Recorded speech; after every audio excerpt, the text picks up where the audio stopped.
Hello dear student of class 10th। आज आपका science का एग्ज़ाम था, तो आई होप अच्छा गया होगा सभी का एग्ज़ाम। तो इस वीडियो में मैं डिस्कस करने जा रहा हूँ आपके साथ में जो एमसीक्यूज़ आए हुए हैं। ये सेट 2 है, इसके एमसीक्यूज़ देख लेते हैं। और आप मैच करें, देखें आपके कितने आंसर्स करेक्ट हुए हैं।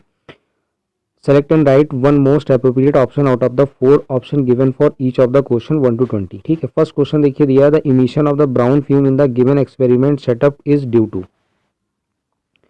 देखिए, अगर आप थोड़ा मान लीजिए आपको नॉलेज नहीं है, ठीक है, किस तरीके से क्वेश्चन किया जाए, तो पहले तो आपको यही समझना है कि इसका करेक्ट आंसर आपको ये तो समझ आ रहा होगा कि ऑप्शन ए या बी में से है, ऑप्शन सी और डी तो नहीं होंगे। अगर कुछ नहीं पता है तब, अब जब पता है तो देखिए इसके लिए करेक्ट आंसर क्या होगा। The emission of the brown fume in the given experiment setup is due to the, यहाँ पे आप देखेंगे ब्राउन फ्यूम लिखा हुआ है, यहाँ पे लेड नाइट्रेट दिया है, ये बर्नर दिया हुआ है। ओके, तो जब करेक्ट आंसर दे रहे हैं, बर्निंग के लिए दे रहे हैं, तो थर्मल प्रोसेस होगा, थर्मल डीकम्पोजिशन होगा, क्योंकि लेड नाइट्रेट दिया हुआ है, आपको पता है PbNO3। PbNO3 का जो थर्मल डीकम्पोजिशन होगा लेड नाइट्रेट का, प्रोड्यूस क्या करेगा, ब्राउन फ्यूम करेगा, बिल्कुल करेक्ट है, और नाइट्रोजन डाइऑक्साइड यानी कि NO2 निकालेगा। तो ऑप्शन ए करेक्ट हो जाएगा क्वेश्चन नंबर 1 का। क्वेश्चन नंबर 2 की बात करेंगे, the experimental setup given below, it is absorb that on passing the gas produce in the reaction in the solution x. Solution दिया गया है यहाँ पे एक्स, ये देखिए यहाँ पर, ठीक। It is absorbed that on passing the gas produced in the reaction in the solution X, the solution X first turns milky and then colorless। ठीक है, पहले वो किस में हो जाता है, मिल्की में, उसके बाद फिर किस में कन्वर्ट हो रहा है, कलरलेस हो रहा है। तो देखिए यहाँ पे क्या क्या किया गया है। तो इसमें देखिए सोडियम कार्बोनेट, यानी आपको पता है Na2CO3, सोडियम कार्बोनेट का ये फार्मूला है। डाइल्यूट HCl, यानी कि आपने इसमें HCl ऐड किया है, तो आपको पता है फिर ये मिल्की में कन्वर्ट होगा, तो वो दिया हुआ है उसने। The option that justify the above state observation is that X is a aqueous calcium hydroxide and, अब बताना है कैल्शियम हाइड्रोक्साइड हो गया, यानी कि बात वो कह रहा है कि CaOH का होल ट्वाइस ये बन गया, और क्या बनेगा। तो देखते हैं यहाँ पे, तो ऑप्शन देखिए कौन कौन से दिए हैं। It turns milky due to the carbon dioxide gas liberated in the reaction and after some time it becomes colourless due to the formation of calcium carbonate. It turns milky due to formation of calcium carbonate and on passing excess of carbon dioxide.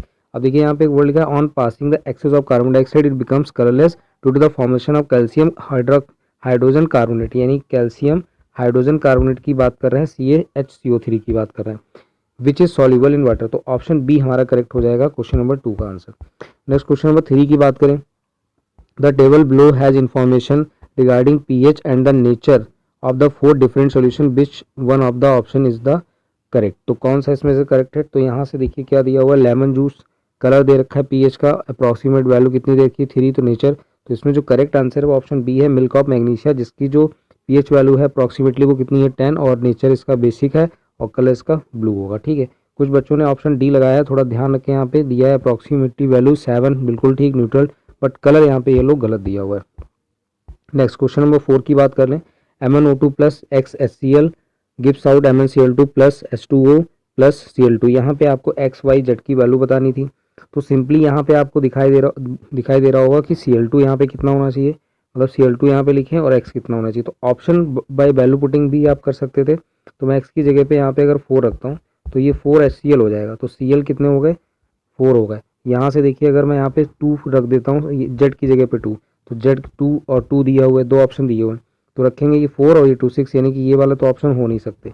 तो बचे कौन से, ये वाला check करता हूँ 4 2, तो 1 हो जाएगा, Z की वैल्यू 1 हो जाएगी, Y की वैल्यू क्या होगी 2, क्यों, क्योंकि 2 2 4, और यहाँ पे आपने 4 रखा तो 4 सेटिस्फाई करा, ऑप्शन सी करेक्ट होगा। Question number 5, select washing soda from the following. तो वॉशिंग सोडा का फॉर्मूला क्या है, Na2CO3.10H2O। ठीक है, ये वाला करेक्ट आंसर है, और सोडियम बाइकार्बोनेट ये है, ठीक है, ऑप्शन ए, और कास्टिक सोडा का NaOH। Consider the structure of the 3 cyclic carbon compounds ABC given below and select the correct option from the following। ठीक है, देखिए क्या दिए हुए हैं, ये फिगर्स आपको दिखाई दे रहे हैं। ठीक है, एक साइक्लोहेक्सेन बना हुआ है, और आपको बेंजीन रिंग दिख रही है। ठीक है, और ये देखिए ये वाला पार्ट। अब देखिए ऑप्शन क्या दे रहा है, A and C are isomer of hexane and B is benzene। ठीक है, A is isomer of hexane, B is benzene and C is isomer. ठीक है, ऑप्शन यहाँ पे C करेक्ट होगा, A is saturated cyclic hydrocarbon, B and C are unsaturated. आपको पता है सैचुरेटेड क्या है, सैचुरेटेड यानी कि जिसमें सिंगल बॉन्ड, और अनसैचुरेटेड जिसमें डबल बॉन्ड और ट्रिपल बॉन्ड होते हैं, वो अनसैचुरेटेड हो गए। तो ऑप्शन 6 का हो जाएगा, क्वेश्चन नंबर 6 का ऑप्शन जो होगा वो C करेक्ट है। क्वेश्चन नंबर 7 की बात करें, the following diagram show the electrolytic refining of copper, ठीक है। तो इसमें क्या पूछा गया, पहले तो ये ध्यान से समझना है, इनकरेक्ट पूछा गया। तो करेक्ट आंसर क्या होगा, the impure metal from the anode dissolve into the electrolyte. तो एक गलत दिया हुआ स्टेटमेंट, तो ऑप्शन ए इसका करेक्ट है। Consider the following statement about small intestine and select one which is not correct, यानी कि आपको इसमें से कंसीडर करना है, इसमें बताना है कि कौन सा करेक्ट नहीं है। तो 8 का आंसर जो हो जाएगा ये, the villi of the small intestine absorb water from the unabsorbed food before it get remove from the body via the anus. तो आंसर कौन सा इसका हो जाएगा, ऑप्शन डी, 8 का हो जाएगा डी। नेक्स्ट क्वेश्चन नंबर 9 पे चलते हैं। An organism which break down the food material outside the body and then absorb it. तो क्या होगा इसका आंसर होगा, करेक्ट आंसर होगा फंजाई, ठीक है, राइजोपस। क्वेश्चन नंबर 10 की बात करें, which of the following metal do not corrode to moist air. तो कौन सा होगा, तो रिएक्टिविटी सीरीज में सबसे लास्ट पे आपको कौन सा दिखता है, गोल्ड। तो ऑप्शन क्या हो जाएगा, C. Next, select from the following the correct statement about the tropic movement in plant. तो इसका आंसर क्या होगा, तो देखिए it is growth related movement. ये जो होता है ट्रॉपिक मूवमेंट जो होता है ये ग्रोथ रिलेटेड मूवमेंट होता है। तो क्वेश्चन नंबर 11 का आंसर हो गया D. The statement that correctly describe the characteristics of gene. Gene की बात करें, कौन सा इसमें स्टेटमेंट करेक्ट, यहाँ पे ध्यान से सुन लेंगे, करेक्टली पूछा गया। तो 12 का जो आंसर होगा वो हो जाएगा A. In individuals of given species a specific genes is located on a particular chromosome. Question number 13 की बात करें, domestic electric circuit the wiring with 15 ampere current rating is for the electric devices which have. अब देखिए 15 ampere current ज़्यादा है, यानी कि maximum current pass करेंगे, तो क्या होगा, higher power rating such as a geyser. तो ऑप्शन ए करेक्ट हो जाएगा। क्वेश्चन नंबर 14 की बात करें, a 4 identical resistors of resistance 8 ohm are first connected in series. तो इनको पहले सीरीज में कनेक्ट करना है। तो सीरीज में जब आप करेंगे तो 8 + 8 + 8 + 8 करेंगे तो टोटल बनेगा जाके 32, ये सीरीज में होगा। पैरेलल में जब आप करेंगे 1/8 + 1/8 1/8 + 1/8 करेंगे तो फाइनली बनेगा जाके 4/8, 4 से कैंसिल होगा तो बचेगा 1/2 और यहाँ से वैल्यू आएगी 2। तो सीरीज में ऐड करने पे कितना बना, 32, पैरेलल में ऐड करने पे बना 2। रेशियो आपसे पूछा गया तो सीरीज वाला ये है, पैरेलल ये 2 से डिवाइड किया, तो ऑप्शन हो गया 16, सो ऑप्शन डी करेक्ट हो गया।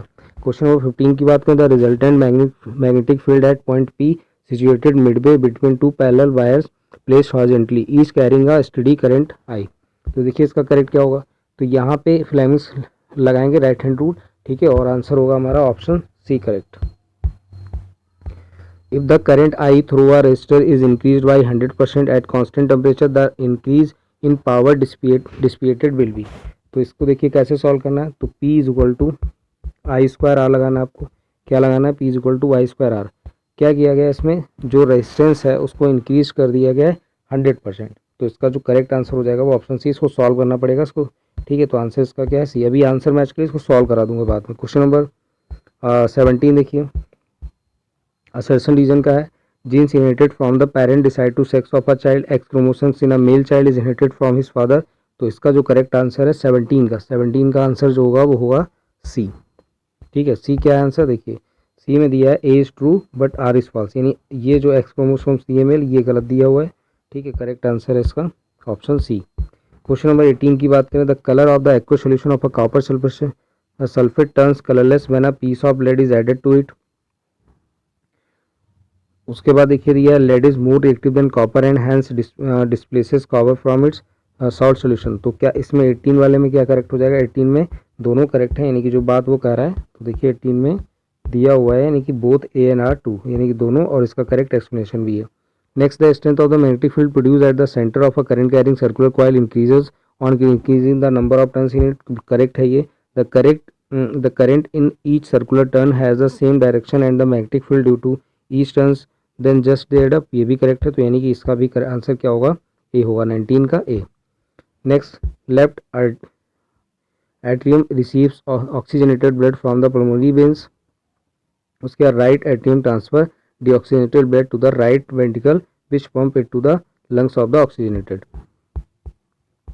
तो यहाँ से देखिए दोनों करेक्ट हैं, लेकिन यहाँ पे बात क्या कर रहा है, बात दोनों करेक्ट है, यानी ये भी ट्रू है ये भी ट्रू, लेकिन ये लेफ्ट की बात कर रहा है राइट की बात कर रहा है, तो दोनों का एक्सप्लेनेशन नहीं है, यानी कि दोनों जो आंसर होगा इसमें ऑप्शन होगा हमारे पास, आंसर हो जाएगा बी। लास्ट वाले का ऑप्शन क्या होगा, बी। तो ये MCQs थे, ठीक है। आप मैच कर लिए होंगे और कमेंट बॉक्स में लिखें कि आपका स्कोर कितना MCQs का। Thank you everyone.